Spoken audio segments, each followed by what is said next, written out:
Out front now, Democratic Senator Alex Padilla of California. And Senator, I appreciate your time, and it's good to see you in person here. Marco Rubio, 99-0. Yes. It's good to see something like that in Washington, a widely respected colleague of yours, and he will be Secretary of State, bipartisan. Absolutely.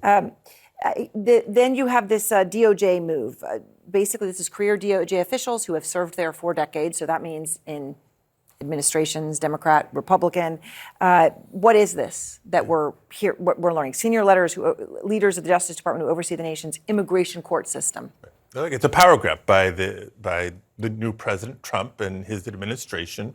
They're going to try to bend the agencies and the Department of Justice, for that matter, to their will. He comes in with an aggressive agenda. He hasn't signed the executive orders that we're expecting, but from what we've heard, some that are legally dubious, some that are outright unconstitutional. Birthright citizenship. Exactly. It's written into the Constitution, literally the 14th Amendment. He cannot unilaterally change that, but that's the conversation and the chaos he wants to create, and we're going to push back. He'll sign the executive order, we anticipate, right? Then it gets challenged in the courts, goes through that process. That's what you're talking about. Right.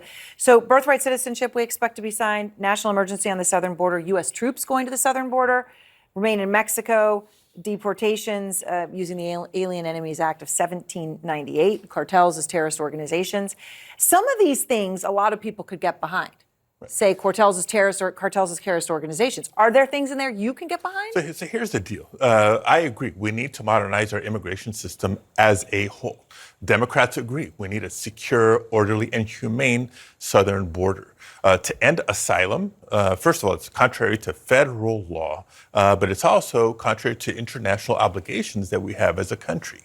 I think if you ask the general public, if you ask Democrats, we agree. We should make sure we prioritize the detention, deportation of violent criminals. Mm-hmm. But that's not what Trump is talking about.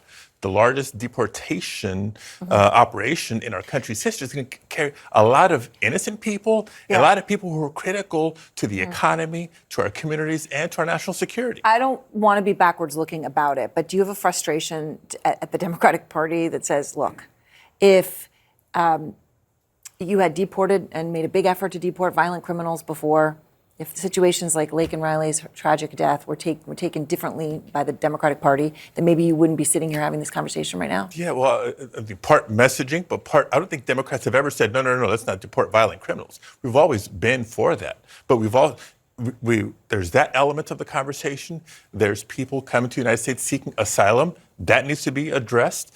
But the people who have been here for years, if not decades, like dreamers, like farm workers, like other essential workers that make our country tick, that's a whole different population, and they deserve better than the chaos that is coming back to their families and to their communities under these threats by President Trump. Well, Senator Padilla, I very much appreciate your time, and thoughts are with you with what you're going through in your state with those fires that are continuing to rage even as we speak. Thank you very much. A lot of immigrants are going to help rebuild. They are, right? And there's going to be a lot of need for FEMA, which I know is also part of this conversation. Thank you very much, Senator Padilla. I appreciate it. Thank you. And President